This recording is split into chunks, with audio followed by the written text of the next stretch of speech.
어느 날 그 사냥꾼이 사냥을 나갔습니다. 그래서 근데 그날따라 그 저녁 무렵이 다 되도록 아무것도 얻지 못했습니다. 그래서 사냥꾼은 집으로 돌아가기로 하고 무거운 발걸음을 옮기기 시작했습니다. 근데 전방 10m 앞에 커다란 커다란 물체가 이제 움직이는 것이에요. 자세히 보니 곰이었습니다. 사냥꾼은 속으로 아무것도 사냥을 못하는 줄 알았는데 수지 맞게 되었다라고 생각하며 총을 겨누고 방아쇠를 당겼습니다. 그런데 총이 고장 났는지 발사가 안 되는 겁니다. 큰일 났습니다. 총은 발사가 안 되고 앞에 곰은 사냥꾼을 향해서 달려오는 겁니다.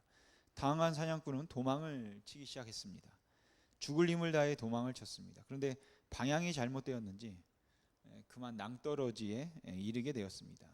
사냥꾼이 생각하기에 이제는 도저히 살아날 방법이 없어 보였습니다. 그래서 사냥꾼은 무릎을 꿇고 하나님께 기도하기 시작했습니다. 하나님, 제가 죽게 되었습니다. 저 곰이 그리스도인이 되게 해주셔서 저에게 자비를 베풀게 하여 주시옵소서. 그러자 곰이 갑자기 무릎을 꿇고 기도하기 시작하는 겁니다. 사냥꾼은 자신의 기도가 응답된 줄 알고 안도의 한숨을 내쉬었습니다. 근데 곰의 기도의 내용을 듣고 사냥꾼은 그만 그 자리에 주저앉고 말았다고 합니다. 곰이 이렇게 기도했답니다. 하나님 아버지, 제가 오늘 하루 종일 굶었는데 맛있는 만찬을 주시니 감사합니다. 여러분, 그리스도인의 여러 가지 특징들이 있는데 감사도 그 중에 하나입니다. 오늘은 보통 교회가 맥주 감사주일로 아니면 그냥 전반기 감사주일로 하나님에게 감사하는 날입니다. 물론 우리가 1년 365일을 감사하지만 특별히 절기로 지켜 더 깊이 또 생각해 보는 것이겠죠. 오늘 우리가 읽은 본문은 77절에 대한 본문입니다. 그리고 교회에서 흔히 이 77절을 이제 맥추절이라고 말합니다. 그리고 신약에 오면 77절이라는 말이 나오지 않고 이제 오순절이 나옵니다.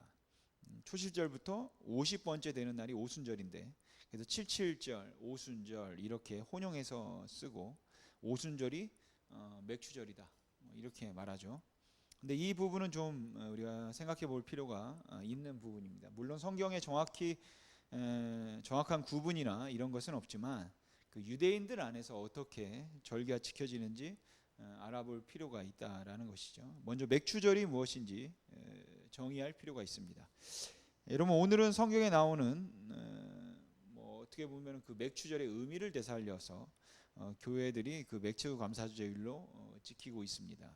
사실 우리나라가 보리 농사를 지을 때는 지금쯤 보리를 모두 추수하게 되는 시점이죠. 그래서 맥추절이란 한자 그대로 해석해서 말 그대로 보리를 추수해서 그거를 감사함으로 절기를 지킨다. 추수를 감사한다.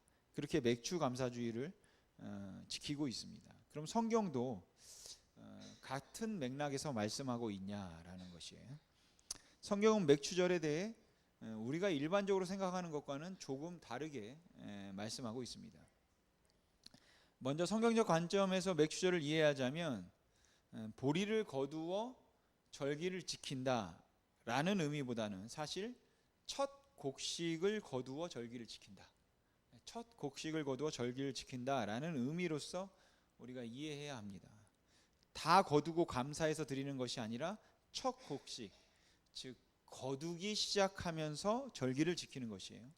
그러니까 비슷한 것 같지만 엄연히 다르죠. 여러분, 성경 시대 그 이스라엘에서 주로 재배되는 곡식은 그 보리와 밀이었습니다. 그리고 두 곡식은 그 비슷한 시기에 파종합니다.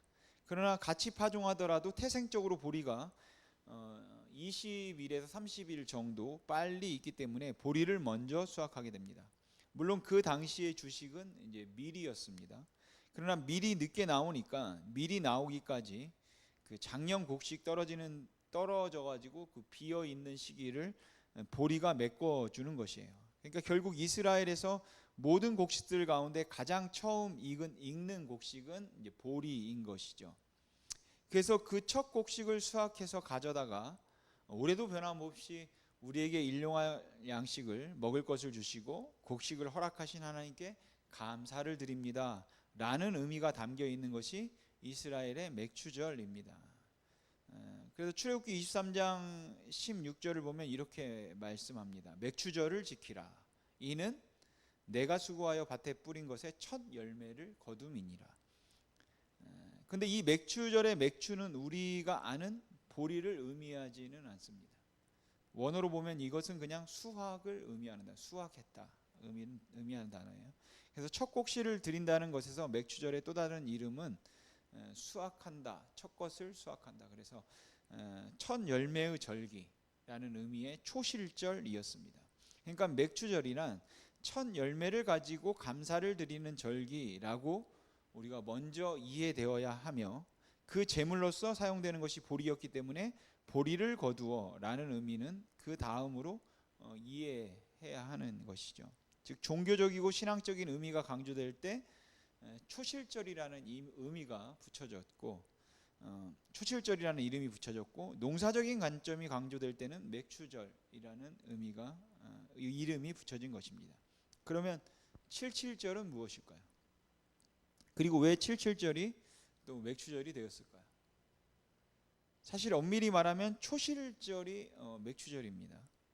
그러나 그 개념을 확장하면 77절도 맥추절이다 이렇게 말할 수 있습니다. 잠깐 이것도 좀 짚고 넘어가도록 하겠습니다. 그럼 6월절을 지키고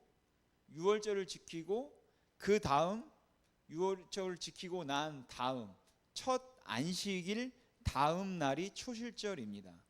그래서 초실절은 항상 안식일 다음 날이니까 일요일입니다. 예수님이 6월절에 돌아가시고 이제 그날이 금요일이었죠. 그리고 3일 만에 부활하셨습니다. 그러니까 금, 토, 일, 일요일에 부활하신 것이죠. 그러니까 6월절이 지나고 일요일이니까 첫 안식 다음 날 이렇게 일요일에 부활하신 것이에요. 즉 초실절에 예수님께서 부활하셨다라는 것입니다. 그래서 고린도전서 15장 20절은 이렇게 말씀합니다. 우리 같이 한번 읽어보겠습니다. 시작.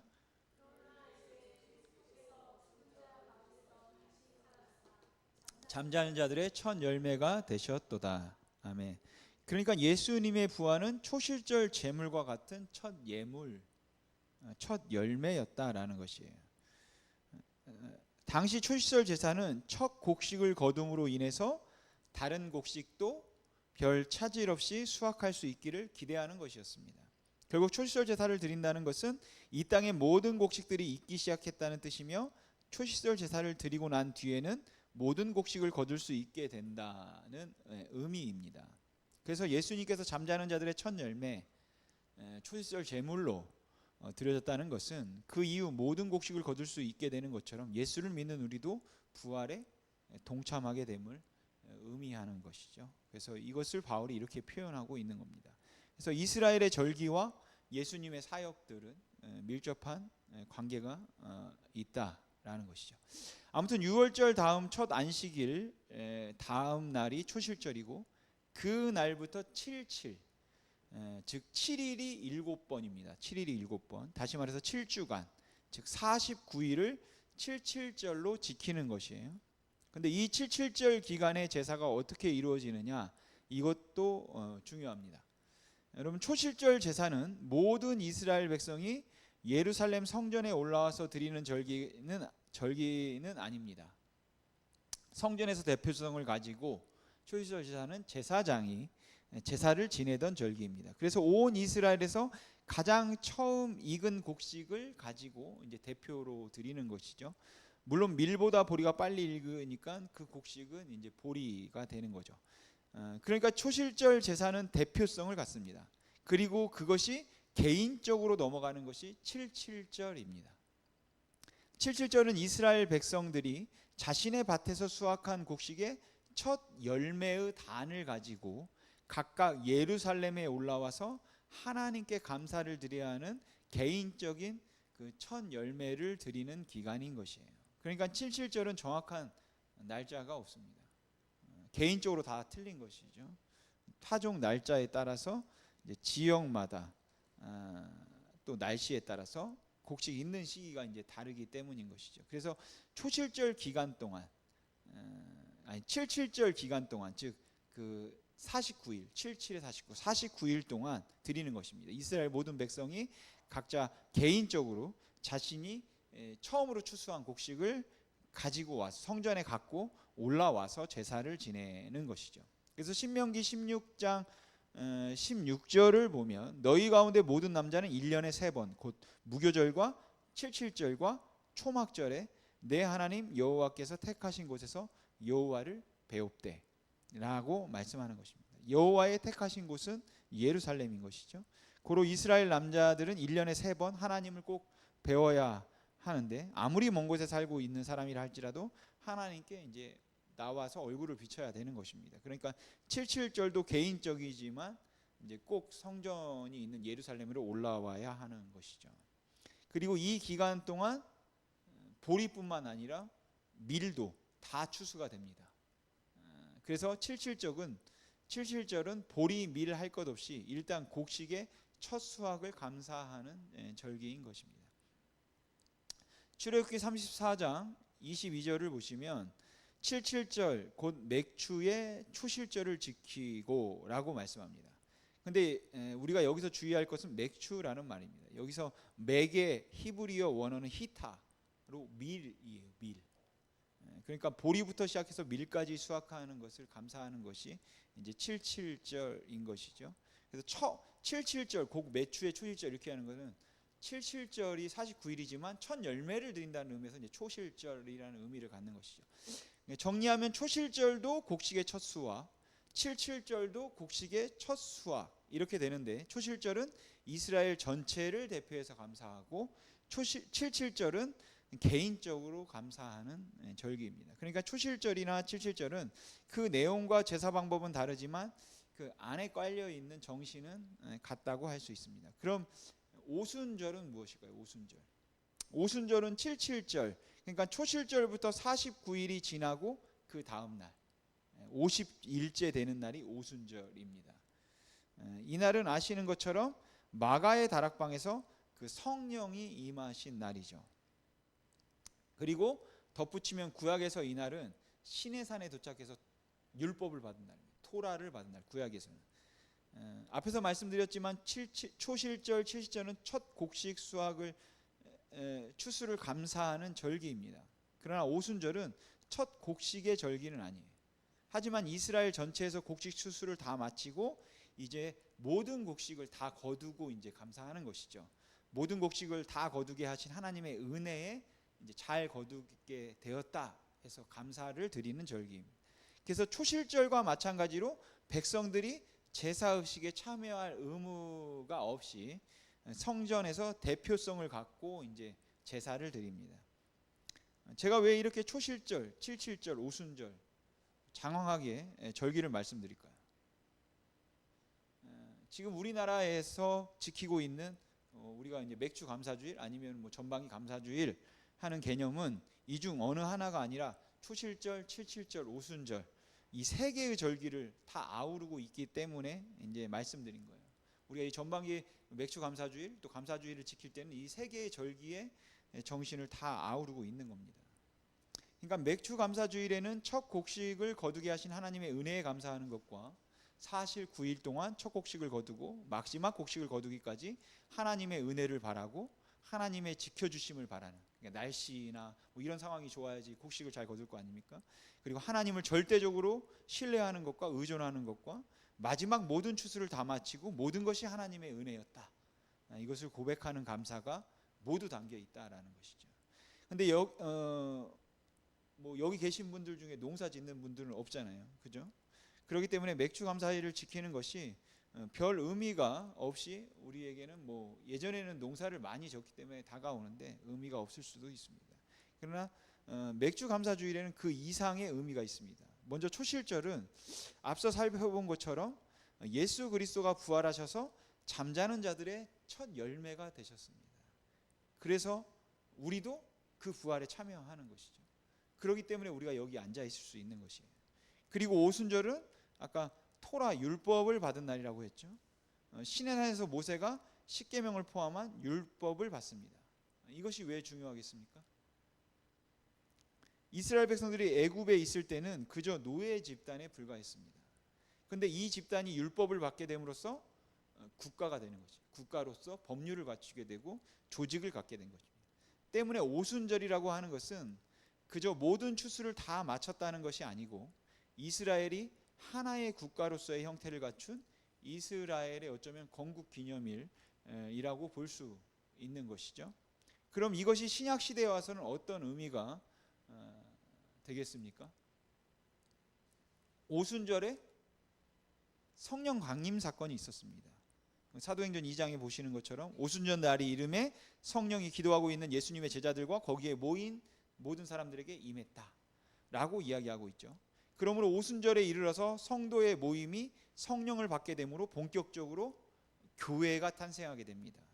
그러니까 신약 시대의 오순절은 그때 성령 강림으로 교회가 본격적으로 시작됐으니까 교회의 생일이다, 이렇게 말할 수 있습니다. 그렇다면 우리가 맥주 감사절을 어떻게 지내야 할까요? 오늘 본문에 나오는 그 네 가지 동사를 가지고 여러분에게 좀 말씀을 드리고 싶습니다. 첫 번째 동사는 지키라입니다. 오늘 본문 10절에 보시면 내 하나님 여호와 앞에 칠칠절을 지키되 라고 되어 있죠. 여러분, 맥주 감사주를 맞이해서 우리가 감사주의를 맞이해서 우리가 할 첫 번째 일은 지키는 것입니다. 영어 성경에 보면 이 지키다가 celebrate라고 되어 있어요. 그러니까 그 뜻은 축하하다, 경축하다, 찬양하다, 덕을 기리다 라는 의미입니다. 때문에 우리는 맥주 감사주의를 무관심하게 지내지 말고 하나님 앞에서 또 하나님 은혜와 하나님께서 주신 복을 경축하면서 감사와 찬양과 우리가 축제 같은 날로 지켜야 된다라는 것이죠. 무엇을 감사하고 찬양해야 될지 잘 모르겠다고 하시는 분들은 시편을 좀 읽어보시면 도움이 되실 것 같아요.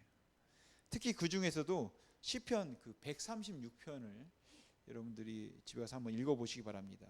그 시편 136편에 보면은 조금만 살펴봐도 이런 구절이 나옵니다.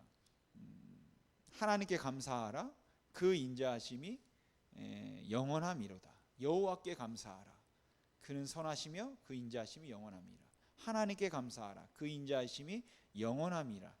주께 감사하라, 그 인자하심이 영원함이로다. 이게 계속 나오거든요.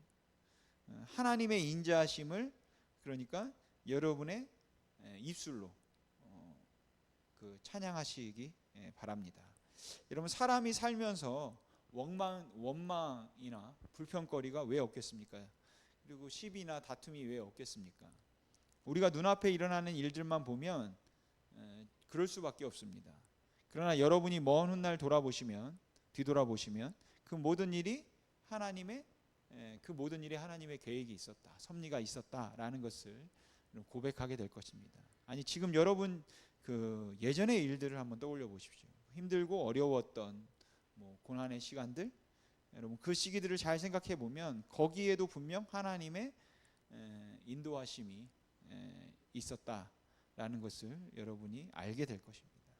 여러분들의 믿음과 신앙의 성숙을 위한 하나님의 은혜가 그러한 고난 가운데도 어려움 가운데도 분명히 있다라는 것을 여러분 잊지 마시기 바랍니다.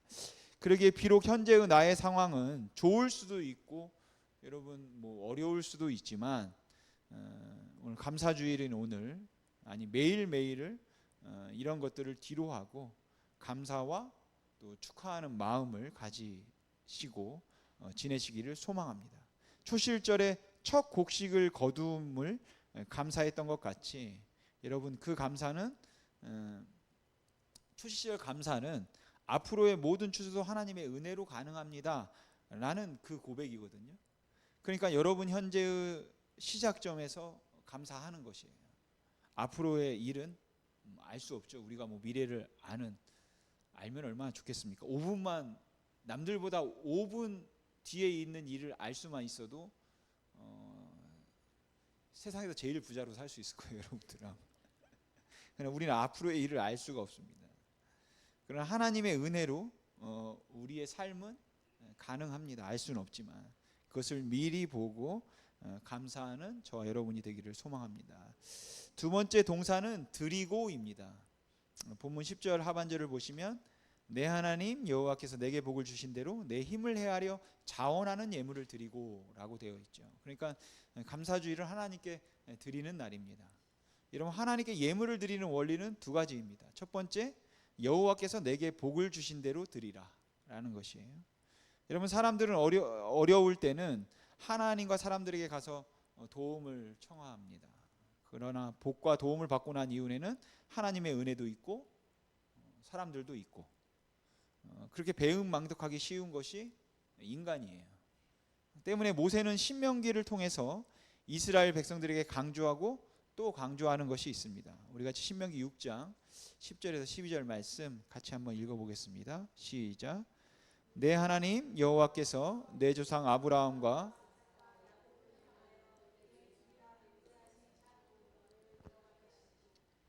건축하지 아니한 크고 아름다운 성읍을 얻게 하시며 내가 채우지 아니한 아름다운 물건이 가득한 집을 얻게 하시며 내가 파지 아니한 우물을 차지하게 하시며 내가 심지 아니한 포도원과 감람나무를 차지하게 하사 내게 배불리 먹게 하실 때에 너는 조심하여 너를 애굽 땅 종 되었던 집에서 인도하여 내신 여호와를 잊지 말고. 아멘. 이 말을 모세는 굉장히 많이 강조하거든요. 왜냐하면 인간이라는 존재가 망각의 존재, 잘 있기 때문입니다. 때문에 우리가 1년에 두 차례 절기를 만들어서 하나님께 주신 은혜에 의식적으로라도 하나님께 감사하는 것이죠. 감사의 표시를 드리는 것이 인간이 빠지기 쉬운 배은망덕, 그 망각에 대한 치료책인 것입니다. 다시 말해 하나님께 드릴 때는 내게 주신 복을, 하나님의 인도하심을, 하나님의 은혜를 기억하고 우리가 드리는 것입니다. 둘째는 자신의 힘을 헤아려 자원하는 마음으로 드려라 라는 것이에요. 이것을 좀 더 정확하게 번역해 보면 내 손에 자원 제물로 드려라 입니다.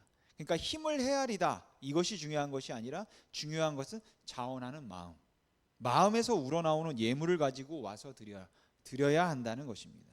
여러분, 헌금은 강요받아서 강요해서 할 수 없이 내는 것이 아닙니다. 헌금이란 그 자원하는 마음으로 우리가 기쁘게 자발적으로 원해서 드리는 것이에요. 그래서 고린도후서 9장 7절 말씀은 우리가 마음에 새겨야 되는 것이죠. 우리가 같이 읽어보겠습니다. 시작. 각자 그 마음에 정한 대로 할 것이요 하나님은 즐겨내는 자를 사랑하시느니라. 아멘. 또 고린도후서 8장 1절에서 3절을 보시면 바울이 마게도냐 교회를 이렇게 칭찬하는 것을 볼 수 있습니다. 우리 같이 한번 읽어보겠습니다. 시작.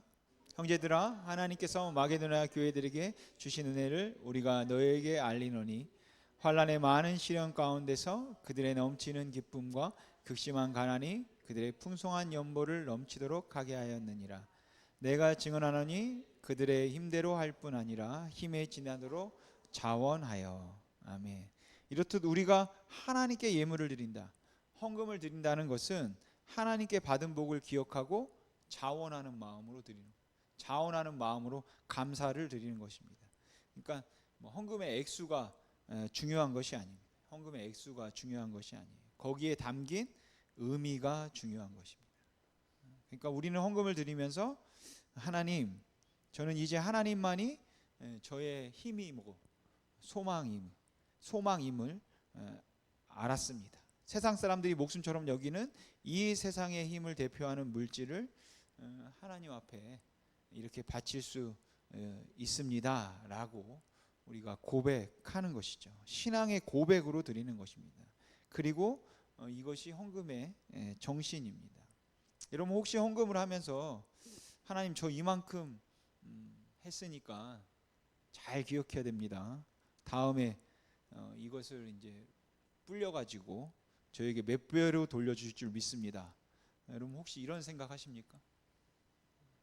이것은 씨앗이니까 씨앗 하나 심으면, 하나님, 씨앗 하나 심으면 씨앗 하나 심으면 벼 하나 심으면 몇 개 열립니까? 수십 개, 수백 개 열리겠죠, 하나에. 그렇죠? 그런 식으로 씨앗을 심고 있으신 거예요. 여러분, 그런 건 헌금이 아닙니다. 혹시 그런 마음이라면 펀드 매니저 찾아가시면 좋을 것 같아요. 그리고 더 나아가 하나님은 우리의 전부를 원하십니다. 마태복음 22장에 보면 바리새인들이 예수님께 가이사에게 세금을 바치는 것이 옳냐라고 질문을 합니다. 그때 예수님께서 동전을 가져오라고 하고 그 동전이 누구의 형상이 있냐라고 물으시죠. 그러자 사람들이 가이사의 형상이 있습니다 라고 그러자 예수님께서 가이사의 것은 가이사에게, 하나님의 것은 하나님께 바치라고 말씀하세요. 여러분, 동전에는 가이사의 형상이 있었으니까 가이사에게 바치라고 했습니다. 그럼 하나님의 형상이 있는 것은 무엇인가요? 바로 우리죠. 하나님의 형상대로 지음받은 우리. 즉 하나님께 바쳐야 하는 것은 다른 것이 아니라 이제 예수님 시대 이후로 이제 우리 자신을 바치는 것입니다. 우리 전부를, 우리 자신 전부를.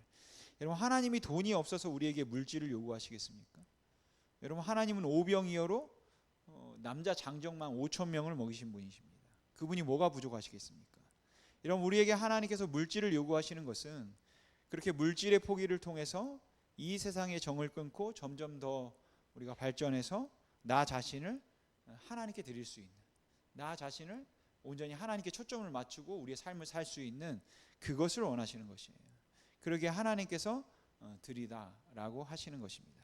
세 번째 동사는 즐거워하라입니다. 우리 11절 말씀 같이 한번 읽어보겠습니다. 시작. 너와 레인과 및 너희 중에 있는 객과 고와 가부가 함께 내 하나님 여호와께서 자기의 이름을 두시려고 택하신 곳에서 내 하나님 여호와 앞에서 즐거워할지니라. 아멘. 여기서 즐거워할 장소가 어디입니까? 하나님께서는 여호와께서 자기의 이름을 두시려고 택하신 곳, 거기에서 즐거워하라. 예루살렘에 와서 즐거워하라, 모여서. 그러니까 이것은 우리가 이제 공동체로 함께 모여서 하나님 앞에서 즐거워해야 한다라는 것이에요. 근데 혼자 즐거워하지 말고 여기에도 그 공동체의 의미가 있죠. 너와 내 자녀와 노비와 내 성중에 거하는 레위인과 및 너희 중에 있는 객과 고와 가부가 함께 즐거워하라. 그러니까 함께 즐거워하라. 다 함께. 그러니까 남녀노소 지위의 높고 낮음을 떠나 모든 사람들이 즐거워하는 날이 또 감사주일인 것입니다. 그리고 맥주절, 즉 오순절에 교회가 본격적으로 생기게 되었으니까 교회란 그렇게 하나님 앞에서 모든 사람이 함께 즐거워하는 곳이다라는 것이죠. 여러분, 인도의 그 힌두교에서 기독교로 개종한 선다싱이라는 유명한 그 사람이 있습니다. 이 사람이 추운 겨울날 네팔 지방의 산길을 지나가게 되었습니다. 근데 그날따라 눈보라가 굉장히 심하게 몰아쳤어요. 그때 멀리서 여행자 한 사람이 선다싱에게 다가왔습니다. 그리고 방향이 같음을 확인한 그 둘은 동행을 하게 되었습니다. 모르는 사이지만 그 거센 눈보라로 인한 고통 가운데 있는 선다싱에게 같은 방향으로 가는 길동무 한 사람이 있다는 것은 굉장히 힘이 되었고 또 다행이었습니다. 그들이 그렇게 길을 가던 중 한 사람이 눈길에 쓰러져 있는 것을 보았습니다. 선다싱은 동행자에게 우리가 이 사람도 우리가 같이 데리고 갑시다. 그냥 두면 여기서 얼어 죽고 말 겁니다 라고 제의합니다. 그러자 동행하게 된 여행자는 무슨 말입니까? 우리도 지금 이 눈보라에 죽을지 모르는 판국에 저 사람까지 끌고 가다가는 우리 모두 다 죽게 될 겁니다. 저렇게 죽는 것은 저 사람의 운명이니까 저 사람에게 맡기고 우리는 갈 길을 갑시다 라고 말해요. 하지만 선다싱은 그러지 맙시다. 하나님께서 나로 이 길을 지나가게 하신 것은 저 사람을 도우라고 하는 부르심이라고 생각합니다 라고 대답합니다. 그러자 그 동행자는 혼자 그냥 선다싱을 놔두고 홀로 떠나버립니다. 혼자 남게 된 선다싱은 그 사람을 없습니다. 자신도 힘이 없고 날씨 때문에 힘든데 그렇게 했습니다. 선다싱은 엎어지고 넘어지면서 발걸음을 옮겼습니다. 그리고 한파는 갈수록 심해지고 기온은 더 떨어져 갔습니다. 그러나 그는 이를 악물고 나아갔습니다. 그러다 보니 선다싱의 온몸에 땀이 흐르기 시작했고 등에 엎인 사람도 선다싱의 그 따뜻한 체온으로 얼었던 몸이 녹으며 차츰 그 의식을 회복했습니다. 그렇게 얼마를 가자 그 마을이 나오는 거예요. 마을이 보였습니다. 그러니까 희망이 보인 것이죠. 근데 마을 입구에서 눈 속에 얼어 죽은 시체 하나가 발에 걸렸습니다. 놀랍게도 바로 그 동행인이었습니다. 혼자 가다가 너무 추운 나머지 얼어 죽은 거죠. 이후에 썬다싱에게 사람들이 인생에서 가장 어려운 것이 무엇이냐고 질문을 할 때면 그는 이렇게 대답을 했다고 합니다. 내가 함께 지고 가야 할 짐이 없을 때 나는 가장 어려웠습니다. 여러분, 우리에게 함께 지고 가야 할 어려운 짐이 있습니까? 우리가 짊어지고 가야 할 짐, 그런 사람이 없으면 우리도 죽는다는 것을 썬다싱은 말하고 있는 것이에요. 이런 짐을 함께 지고 갈 때 내 체온도 따뜻해지고 그 사람도 따뜻해지고 우리가 함께 사는 것입니다. 이렇게 교회로 모인 공동체는 함께 짐을 나누고 함께 짐을 지며 함께 즐거워해야 하는 것을 여러분 잊지 마시기 바랍니다. 마지막 네 번째 동사는 기억하라입니다. 오늘 12절 본문 말씀 읽어보겠습니다. 시작. 너는 애굽에서 종되었던 것을 기억하고. 아멘. 여러분, 이스라엘 백성들은 왜 70절에 감사해야 하나요? 그것은 하나님께서 이스라엘 백성들을 애굽에서 종되었던 것에서 해방시켜 주셨기 때문입니다. 그리고 이것은 지금 우리에게는 우리가 마귀로부터, 절망으로부터, 멸망으로부터, 지옥으로부터, 죄로부터 해방되고 죄 사함 받아서 천국 가게 되고 하나님의 자녀가 되었다라는 것입니다. 여러분, 이것이 구원이거죠. 이 놀라운 구원은 생각할 때마다 우리가 감사할 수밖에 없는 것입니다. 여러분, 우리의 외양간에 소가 없고 논밭에 식물이 없고 무화과나무에 소출이 없을지라도 우리가 이 구원받은 것, 하나님께서 우리를 위해 그 아들을 우리에게 주신 것, 이것을 생각해도 우리가 늘 감사해야 될 줄로 믿습니다. 그렇게 우리는 늘 구원의 은혜를 기억하고 감사해야 하는 것입니다. 사랑하는 성도 여러분, 여러분은 하나님께 언제 감사하십니까?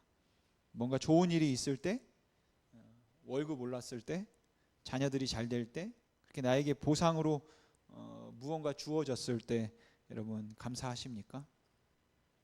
예전에 제가 그 여수에 있을 때, 예전에 여수에 사역할 때 일주일 동안 교통사고 2번 난 적이 있습니다. 월요일에 한 번, 그리고 주일 새벽에 한 번, 2번 났었습니다. 물론 제가 나고 싶어서 난 건 아닙니다. 월요일은 제가 3차로에서 직진하고 있는데 그 차선이 3차로, 왕복 6차로 차선이 3차로에서 직진하고 있는데 2차로에서 갑자기 우회전을 하는 차로 인해서 2차로에서 바로 꺾어버리더라고요. 그래서 사고가 났었습니다. 그 옆에 차를 운전하던 그 김 여사님의 의도를 파악하지 못한 그 저의 과실이 조금 있다고 하더라고요. 8대 2가 나오더라고요. 100%가 안 나오고. 그래서 주일 새벽에는 그 새벽 차량 운행 때 신호 대기로 이제 서 있는데 다른 차가 와서 부딪혀서 그 사고가 났었습니다. 그래서 새벽 차량 운행 때는 차가 별로 없으니까 신호를 지키지 말라는 것인가, 이게 혹시 하나님의 뜻인가, 이렇게 해석하려 할 뻔했습니다. 아무튼 그렇게 연이어 사고가 났었는데 세상 사람들이 보기에는 뭐 일주일에 2번이면 제가 지금 그 자동차 그 벌금 위반 딱지 안 날라온 지 10년이 넘습니다.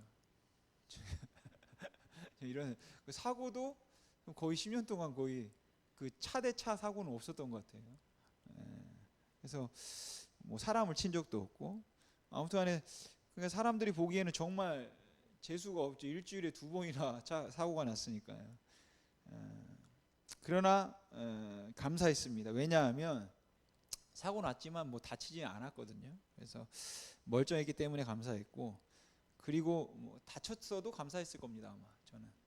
왜냐하면 보험회사에서 많은 보상을 해주었을 거니까 또 감사했겠죠. 뭐 농담이긴 합니다. 아무튼 요점은 무엇이냐면 우리의 일상에 감사가 무슨 일이 있든지 우리가 넘쳐났으면 좋겠습니다. 제가 2017년도 말에 그 전주 사역 접고 여수로 내려왔죠. 그래서 뭐 전주에서도 어렵지 않게 사역했고, 또 뭐 많이는 아니어도 부서도 좀 부흥하고 분위기도 괜찮았습니다.